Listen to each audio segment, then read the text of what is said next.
Hey guys, it's Mitch. How's it going? We are diving right into the heart of the 90s here. We are right in the crest of the post-image wave, where all the top talent is leaving Marvel and DC to go and work for this new company called Image Comics so that they can finally make some real money. And not everybody left for Image specifically, but there was kind of a domino effect in that anybody with a big enough name could leave one of the big two at that time and go to any publisher or start up their own publisher if they felt like it. And that's what Joe Quesada and Jimmy Palmiotti did. They started up Event Comics. This is November of 1994. And this is Ash #1. This is the flagship title. This might be the only title for Event Comics. Okay, not quite. There's also Painkiller, Jane, and a couple comics I've never heard of, like Kid Death and Fluffy and Thrax. Now, I don't think this was because Joe Quesada and Jimmy Palmiotti were unsuccessful in their attempt to break away from Marvel. I'm pretty sure Ash #1 sold quite a bit at least, enough to get them kind of flush where they could ride the wave for a little while. Probably the biggest problem Event Comics would have is that eventually Marvel would entice Jimmy and Joe to come back and run their own kind of mini imprint at Marvel called Marvel Knights. But we're kind of getting ahead of ourselves here. We might as well just get into the comic. We can start with the cover, which is a wraparound cover. This doesn't do a whole lot for me, I will say. It's a little bit standard issue for a pose. There's not much in the way of detail. Like it feels not quite tossed off exactly, but it doesn't exactly feel like there's a whole lot of thought put into this. It's just a big shot of the main character. It's not even really 100% clear what's going on with the main character. I mean, I think everybody at this point was reasonably familiar with the character of Ash, if for nothing else, the amount of press they got through Wizard. But like, if you're just looking at this on the shelf, like this isn't the kind of cover that's going to make you want to buy anything, I don't think. The terrible logo doesn't really help. You know, it's 1994. We're really getting into computers around this time, and we got to apply it to friggin' everything. All the kind of Spidey web stuff, whatever it is that's flying out from Ash's gauntlets here, doesn't help too much either. And well, I mean, for one thing, I don't think anybody really knows what that is. And just getting back to the level of detail, the hatching on this is pretty wide to the point where it feels like a kind of smaller drawing that's been blown up. This doesn't feel like it was done on full-size paper. You know, it's a solid drawing, at least. I just don't think this is what you want from a #1. I'm thinking back to like what Joe's done before on #1s. Like, you look at Ninjak #1. That's a #1 cover. His Marvel Knights Daredevil #1 cover. It's a couple of years after this, but it's still something Joe was capable of at this time. And it's a much better composition. Yeah, I mean, if I had to give like a grade to this, like C+, B, somewhere in that neighborhood. Oh my God, it's so fucking 90s. All right, we've got to get terrible interior cover designs naturally. So this is going to be, Joe Quesada does pencils in story, Jimmy Palmiotti does inks in story. Colors by Ruben Rude with Digital Chameleon. Letters by Chris Eliopoulos. Logo and graphic design by Simon Eric. No credit to Peter Palmiotti for coming up with the name, eh? All right. But like, you can tell from the credits that they've got some good names that they're working with. And this is definitely a quality book in terms of production. You know, like it's got a glossy paper stock and everything. They're not skimping on any aspects of it. You don't have that thing with like Valiant or Continuity where they've got horrible color because they just don't value color. These guys seem very aware that digital color is the new thing. And they're jumping in with both feet. So let's get right into it. We're going to start off with a big, kind of gross looking splash of some dude burning alive and going, yar! And the big title here, Burn, Burn, Baby. Or potentially Burn, Baby, Burn. Burn, Burn, Baby almost sounds like a Garbage Pail Kid character. But, you know, I mean, it's a striking first page, I guess. There's a bit of difficulty in that we don't know who this is, and I feel like it's going to be unclear for this issue. At least at some point, this is presented as it's supposed to be Ash, and then it feels like they kind of double back on that a little bit. I think this is also Joe Quesada and Jimmy Palmiotti's first attempt at writing, at least in getting something published. And yeah, one thing that's going to be a difficulty throughout this entire thing is going to be clarity. You know, it's all right to not be a great writer your first time out. The difficulty, of course, when you're self-publishing and you're doing it in kind of a high-profile way is that shit's going to get scrutinized. One other thing I should mention is the little missive here stating, Ash is dedicated to firefighters everywhere who put their lives on the line for us every day. We rely on them to protect our families and our property, yet they are too often taken for granted, unrecognized, and underappreciated. These real-life heroes have no superpowers to protect them, and the creators of Ash salute their dedication, skill, and courage. And that is down to the main character of Ash starting out as a firefighter and then getting pyrokinetic abilities, which again is kind of a difficulty in that I think this is all well and good to, kind of salute the firefighters. That's, I got no problem with that whatsoever, obviously. And Jimmy and Joe are going to make efforts to try and get some realism into the script and use realistic terminology and procedures when it comes to the firefighter characters. It makes for a weird comparison when you have this kind of grounded, serious firefighter stuff going on, and then you've got this goofy-ass main character with his giant hair and his streamers that he takes around with him everywhere. I don't think it quite undermines what they're saying about it just casts everything in kind of a weird light. So, all right, so we're going to get into this in just a second. First, I got to remind you guys that the Blood Force Kickstarter is live. There's about 2 weeks left on this thing. I'm very close to getting funded. If anybody's kind of on the fence about it, now's the time to jump on board. It's a satire of 90s extreme comics that tries to use 90s style extreme art. I think most of us will get down on that. You can get your choice of variant covers, get your prints, get your original art if that's what you're looking for. It's all available. But clock is ticking on this. We're not quite there yet, but we are very close. I'd love to see us get there so I can get physical copies of Blood Force #1 out into your hands. All right, so with that out of the way, we can get back to this. So we're going to start off with kind of, what you would think of as a typical firefighter situation. They're putting out a burning building. And we're going with kind of an unclear collage for a 2-page spread here that's going to kind of foreshadow what's going to happen in the rest of the series, I think. We're also going to get narration kind of going over this whole thing where they quote Shakespeare. They go right to Macbeth. With life's but a walking shadow, a poor player that struts and frets his hour upon the stage, and then is heard no more, etc. Which is kind of a standard issue rookie mistake, I feel like, for writers. It does feel to me like Joe and Jimmy want to come across as, literate types who can do some, competent writing. But this is not the way to do it. They're not drowning the page in exposition, at least, or dialogue or anything like that. So that's a bit of a relief. But yeah, slotting in a Shakespeare quote on something as goofy as a firefighter with pyrokinetic abilities, when you're not trying to ground that in reality whatsoever, you got to give him the big goofy costume. It just doesn't play. It kind of smacks of like pretentiousness, self-indulgence, self-importance, or even maybe as simple as, I'm not really confident in my ability to come up with decent description. You know who could write was William Shakespeare. I'm going to slot in some quotes from him. And the stuff in the firefighters, it gets very grounded. They're trying to work their way through the building. They've managed to get all of the residents out, but they're missing one of their guys. And yeah, these weird kind of, I'm not even sure what these are. Again, they feel like foreshadowing. This seems to be almost like a Joker character. I would assume that's what we're going for eventually. Later on, they'll mention a character named the Actor. And they're not going to show anything about that. So I assume that's what this is. But our firefighters eventually find their missing guy, and he's been, charred down, like all of his skin burned off. And they suppose that this is probably Ashley, their missing guy. The art in all of this, it's all pretty good. It's Joe Quesada, and it's Joe Quesada right around when Joe Quesada is about as good as he's going to get. This doesn't feel like quite his grade A material. I think back not too long before this, when he was doing stuff on X Factor, that first issue of Ninjak we looked at. You look at stuff on The Ray, he was doing some pretty good stuff there. What he was doing for Valiant, with like the Solar Man of the Atom covers and everything. Joe Quesada could go pretty hard when he wanted to. And it feels like he's going a little bit easy here. It may be that he's trying to not go super heavy on the rendering so he doesn't set a precedent that he has to try and keep up with when he's trying to keep a monthly schedule later on. They wouldn't come anywhere close to a monthly schedule. Like I said, this is November of 1994. They would go November, January, May, July, September, December, and out.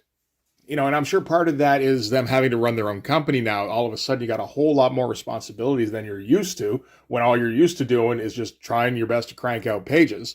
Of course, there's also the problem that, when you don't have editors, when you don't have any kind of bosses, when you're the only person you're answering to is yourself and your partner, it can get a little tough, I imagine, to find the motivation to stay up until 2 in the morning, go, I can't come out tonight. I got to finish 3 pages today so I can make deadline. How long before the thought creeps in? Well, why do I have to, though? I'm the one getting all the money for this, and I'm not enjoying any of it. Maybe I should start enjoying a little bit of it. And that's all like conjecture, but I imagine those would be the thoughts going through my head if I was doing that. Which is why I've got 5 issues of Blood Force in the bank already, so I don't have to worry about that later on. Okay, so anyway, they're going to rush Ash to the hospital here. And, yeah, okay, so they get him into the ER. He's in like some kind of life support bag here. They unzip it, and the doctor goes, "Oh, my lord." And then we don't see what he's so worked up about. We're going to cut outside where a whole bunch of Ash's co-workers, other firefighters, are all waiting outside to hear some kind of word. And we're getting back and forth, back and forth, back and forth. They're all worried. This is another thing where, how far into this are we now? This is like page, I think, 6 and 7. And, yeah, nothing super interesting has happened. And we haven't even really spent any time with our hero. This is Ash here. And for some reason, he's all healed up. So I imagine that's what the "Oh my lord" was for. Guy who brought him here just kind of wanders out of the room in a daze, going, I don't know what's going on, man. And Ash is cracking jokes. He doesn't seem to have any kind of awareness that and somebody found a burned up body, and maybe it was him. I assume it was him. There's no explanation. There's no one of the things. There's no concern from the doctors from this point on. Like not even a "we can't explain what happened" kind of thing. And like Ash down here is like, wait a second, is my buddy Mike any better? He's stable and due for surgery in the morning. So is that the guy that got burned? Like, I have to assume that Ash was the guy who got burned and he got better. But again, it's just kind of confusing and unclear. And you need like a Chris Claremont type writer to explain every detail every once in a while. The storytelling's all reasonably good. It gets a little unclear here and there. But again, just because the story itself is kind of muddled. We got a thing later with in intensive care where Ash seems to slip out of his room. This, again, is unclear with the storytelling, what exactly is going on. It feels like Joe Quesada's thinking in terms of how a movie might work or a TV show or something. And it doesn't necessarily correlate to what you do on a comic page. I mean, I would think he would know that as well as anybody. But Joe Quesada is also a guy who is constantly kind of growing and trying out new shit. So, I mean, sometimes new shit just doesn't work. But he's slipping in to see his buddy Mike. And he's kind of chastising him for following him into the building. But he's like, "You saved that baby, man. So good job." So I guess he saved a baby at some point. If this is Mike here, again, even that's a little bit unclear because we don't get this guy's name. I assume this is Mike just because they were talking about him right here. This isn't the guy who was burned up on page 4, like he's still got his hair. He's still got most of his skin by the looks of it. Like at this point, I was almost convinced that it was Mike that got burned up. And then we see him. It's like, oh shit, no, maybe it was Ash after all. All right. So from there, Ash gets released, I guess. And he goes home. This is 2 weeks. Okay. This is 2 weeks later. And his mom's being all overbearing and, saying, she left him dinner. He just has to heat it up. And she starts giving him instructions on how to heat up food, which makes me think this is somebody's mom, either Joe or Jimmy, and they decided to work her in. Like, it's kind of a typical character trait for a mom, but still, I just kind of wonder. Because they seem to, want to work in a whole bunch of stuff from real life. Like, I'm pretty sure, these are Ash's cats. I know Joe Quesada has at least one cat around this time. I'm kind of guessing these might be Joe Quesada's cats. Because we're going to get a whole bunch of shots of these cats that aren't particularly interesting. They're fine drawings of cats, I suppose. But we're going to, we get 1, 2, 3. They're here as well. They just keep popping up and just staring down Ash. Don't put your pet in your comic unless the pet is either going to do something or you're just keeping it in the background. You don't dedicate panels to your pet. Anyway, end of the day, I guess. Ash is dead tired and falls asleep and seems to have, he seems to wake up and all of a sudden he's got like flash powers. Although this might be steam that's supposed to be rising off of him.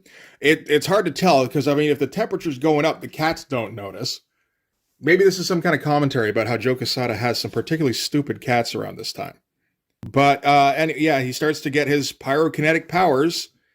And then we're going to go into what I assume is a dream sequence where Ash's dad is telling him how he's not a hero, he has to stay back. And he keeps saying that over and over again. And like we're getting some pretty fun page design stuff here. All of this, the weird panel borders here. That's all cool looking stuff. We get this thing where his hands start to get the gauntlets, but they don't go all the way.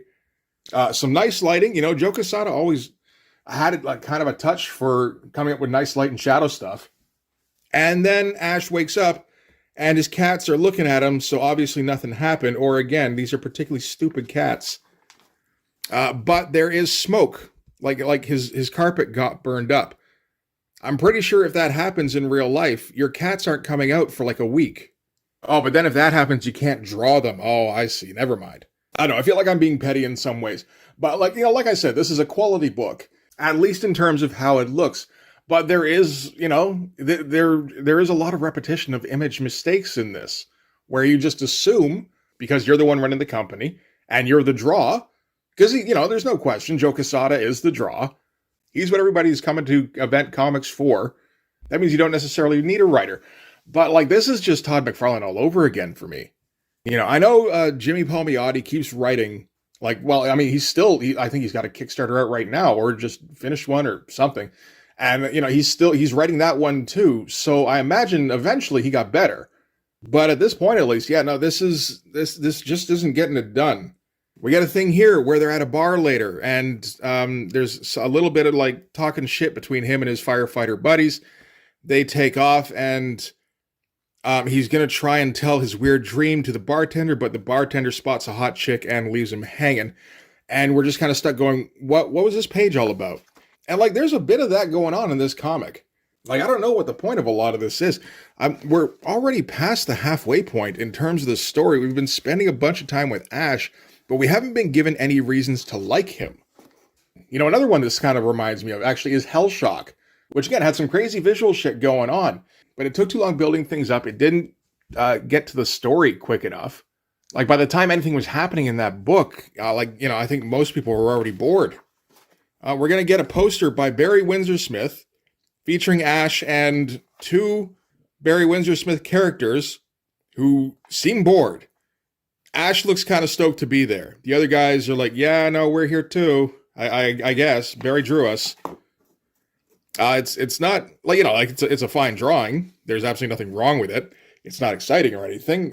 But I guess if Barry Windsor Smith wants to draw a poster for your book, what do? You're going to say no? And then we get a little note here from BWS himself. I do love these a little bit because Barry Windsor Smith, particularly around this time, seems to really want to come across as having some kind of moral authority over, like, Marvel, DC, you know, big two-suit guys. And I mean, for one thing, like, you know, he's done the work for hire thing himself long enough at this point. He's also going to do Wildstorm Rising in like 2 years. Strictly for the money. But yeah, what Barry's got to say is the book you hold in your hands, Joe and Jimmy's Ash, is a good read and a fun book. I hope you agree. This is not exactly a great pull quote, but okay. What you might not realize immediately is that it's also a symbol of our changing times. Dave Sim and Jim Steranko, Todd McFarlane and the Peonies have waved their free flag, not their freak flag, their free flag, as proud precursors to the Reformation that is beginning to take a hold of our industry and our life's works. Joe Quesada and Jimmy Palmiotti have served in the ranks under several generals. They have carried their stripes and gained some battle scars along the way. Hunkered down in the trenches. Smoke 'em if you got 'em. All right. The question had to come up eventually. What are we fighting for, Jimmy? Beats the spam out of me, Jimmy replied, wiping off his pen nib. This is how revolutions begin.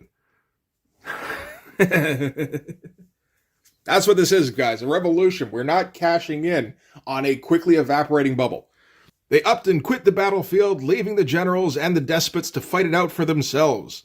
They have joined the ranks of the free and left the money-grubbing, backstabbing battlefields in the movers and shakers for whom the art of comics is a bastion to be plundered. Wave your free flag high. I keep thinking freak flag. Joe and Jimmy, Ash is your badge of honor. I do wonder what Barry thought, like in a year from now, when Joe and Jimmy went back to Marvel. And because they were promised their own editorial group. That is kind of the problem with making those kind of statements, I guess. Hey, maybe that's what convinced Barry to follow suit and just go on board with Image and, okay, whatever you want me to draw, Jim, I'll figure something out. Just so long as the check clears, that's all that matters. All right, from here, we're going to cut to the Brooklyn Bridge in another nonsensical page. We got this car here stuck in traffic. We got this one girl who's bitching constantly to her driver. Driver's not paying attention. She just says, "I hate traffic." And then I think she gets a fender bender and runs out of her car. And it looks like runs screaming into a tanker truck, resulting in a big explosion. It's not really 100% clear that that's what happens. Like, I'm getting it more from what I've read further on in the issue. But yeah, no, this page is absolute nonsense. Like, you're better off... Okay, well, we'll get there when we get there. All right, back in Ash's place. He's fallen asleep. His cats are still near him, even though he may start, like, just igniting at any moment. You never know. And he's having crazy fire dreams about his dad again, where his dad's saying, "Stay back, you're not a hero." And I guess fire engulfs his hands. He gets those gauntlets on him again. And then fire just kind of keeps going over him. And then he just turns into the Ash character for some reason. There's no explanation for what's going on. Again, this is a problem because, like I said, we haven't had any reason to like the Ash character. We haven't had a particularly compelling series of events. We've had like a little bit of an origin in that we've seen that the Ash character has powers of some kind, or it seems like he does, but we don't know why, and we don't really know what his powers are. So he just kind of pops up, and like you might as well be saying, "I have the power." So this kind of feels like, we would have all been built up for this Ash character for months before this, maybe even a year, I don't know, in the pages of Wizard Magazine. And you buy this issue, and it's like, okay, I'm going to find out what the deal is with Ash. No, you're not. You're going to get Joe Quesada at 75% power. You're going to get Digital Chameleon going at 100% at least. And you're going to get a bunch of pages that look like comic pages, look like full-on professional comic pages, but they just don't fit together. And nobody came up with a script to kind of try and link them up. So, anyway, yeah, now he's Ash, and he doesn't seem to question this at all. He just kind of picks up his motorcycle keys, and he jumps out his window, he jumps on his motorcycle. I think he does something to the plate to cover up the number. It's a hell of a motorcycle he's got here, where it's kind of an amalgamation between like a Suzuki and a Harley. And he just takes off. Was there an indication that I think there was probably an indication that he found out about the shit that was going on on the bridge there. Yeah, okay, so he was watching TV and the bridge stuff happened. And then he had fire dreams. And then he's like, "Oh wait, I got superpowers. I gotta go do something about that." So he arrives on the scene, great looking page design here. A little bit confusing in terms of like directional devices and stuff.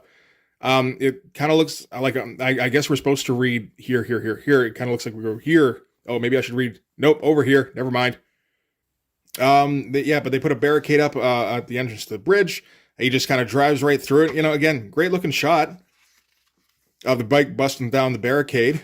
And then there's a dragon woman there. And Ash is stuck in a weird ass pose. Nobody told him the splash page was coming, and he just kind of like froze for a second, like a deer in the headlights. I think at that point you're better off just like rolling off your bike so that when the splash page comes, like you can at least be like crouching, like superhero pose style. But yeah, so this is the woman who ran into the tanker truck, as far as I can tell. Yeah, again, we don't get any kind of reason, like, for what the fuck is going on. But then we don't get a reason for Ash either. So just, like, weird shit happens in this universe. If you run into a burning building, you might get fire powers. If you run into a petroleum truck, you might turn into a dragon person. The possibilities are endless as long as it has to do with fire. It's a fine-ish splash to end on. Again, it's a little bit awkward, but like, the perspective on the bike and everything is cool. I don't know. But that's going to be it for this issue. We're going to get a sneak peek at the next issue's cover. That's a great looking cover. It's better than the cover for this one. I'll tell you, that would have worked fine as the cover to this one. Why didn't you do that? No, whatever. The Third Degree by Laurie Braddock. This is just like, welcome to Event Comics. And like, oh shit, we're so extreme with our page design here. We're going to get 2 editorials, one from Joe called Cup of Joe and one from Jimmy called Jimmy's Box. Joe's going to talk about pigeons. Again, it just kind of strikes me as they want to come across as, yeah, no, we know how to write shit. Here, watch me write shit. And like, yeah, I don't know. I've never been particularly interested in Joe and Jimmy as characters, because that's what it comes down to sometimes. Like Todd, Rob, you can get into as characters. Same with Frank Miller, same with Chris Claremont to an extent. Like Joe and Jimmy, it feels like none of their personality seeps into the page. They're just, drawing what they're supposed to draw. Those other guys, it feels like they can't keep themselves out of their own work. You can also get the Ash Limited Edition lithograph, the Ash full color poster, and the Ash resin kit. We've got all our merch lined up. So that is Ash number 1. I don't think that really works. I think I thought that at the time. I'm pretty sure I bought this when it came out. I can barely remember because I don't think I read it more than once because it's just kind of a confusing mess that isn't particularly interesting and has no characters that I want to read more about. Like, generally speaking, probably would have been better off with Ash as full-on superhero right from the get-go. Or start his character study where we're trying to present Ash as a likable everyman. Maybe even intercut the two. That could work. Like, get like 3 pages of Ash fighting stuff. Cut back to Ash as a regular dude talking. That can be confusing too, though, again, if you're not in a movie. Like, there's ways to do it. I don't think this was the way to do it, unfortunately. The Ash series lasts like 6 issues. Again, before they call back home to the mothership. Where, honestly, I think they do kind of better work, if I remember correctly. The Daredevil stuff, at least, I remember looking a fair bit better than this. And I think it's a bit more on schedule, too. Like I said, it's tough when you're first acting as your own boss. And you just got, like, no real responsibilities to anybody other than the responsibilities you set for yourself. I don't know if that's what happened, but given that, they did a better job when they went back to Marvel, it kind of feels like it. And again, just looking at the example that the Image guys did, it feels like they kind of hit all the same pitfalls. Okay, this is in edits, because I've got kind of mixed feelings about how this review went. It felt like I was ripping on the character or the comic of Ash, and then by extension, Joe and Jimmy. And I don't want that to feel like that's the case. I'm a big Joe Quesada fan. He's not really, very much like the guys I'm probably known to be more interested in, like Stephen Platt, say, where it's a mess, but it's a glorious, intense mess. Or, even guys like Jim Lee, when Jim Lee's really, really on, where it's just hatching everywhere, and it's all the rendering in the world. That's not usually Joe Quesada's thing. Joe Quesada has, he's got more style than either of those guys. But something about this issue, it doesn't hit. And I feel like this is almost more of a post-mortem on why Ash didn't connect for me. And a big part of it is the writing, but another part is that I don't think Joe Quesada is going as hard as he can on this. Like, I've also got a copy of Ash number 3. This is something I picked up a while back, just happened to. And the effort level it seems higher on this. Like, there's a lot more detail. I don't know if it's a case of, they got 2 issues done and went, oh, there's no way we can do monthly. Or they kind of locked down on their routine a bit more. Who do they got? Do they have an editor on this one? That's a good question. Laurie Braddock. Wasn't that the name of the colorist in the first one? Oh, Simon Eric. This is a little similar. No, same editor. Yeah, but like, there's just a lot more of everything in this. There's a lot more energy. There's a lot more time spent on the pages by both guys. Jimmy's got to take care of all these lines that Joe's putting down. Those cats keep fucking coming back. But, like, he's getting much more imaginative with the page layouts on this, so it feels like he's got more time. So maybe they're just like giving themselves more time now. I don't know. But this looks a lot more like the Joe Quesada. This one also has a Jeff Darrow poster in the middle, which isn't maybe that much more energetic than the Barry Windsor Smith one. It's pretty energetic, but like, it's Jeff Darrow. Yeah, this one looks a lot more like the Joe Quesada I got into. It's a little more cartoony in aspects. He's going a little harder on the shadow. It must come down to just time, I think. I also took a look online at what Ash number 6 looks like. That thing looks fucking bonkers. I wanted to take a look at maybe ordering that, because I think that would be worth going over on its own, even not knowing what happened in between on the issues here.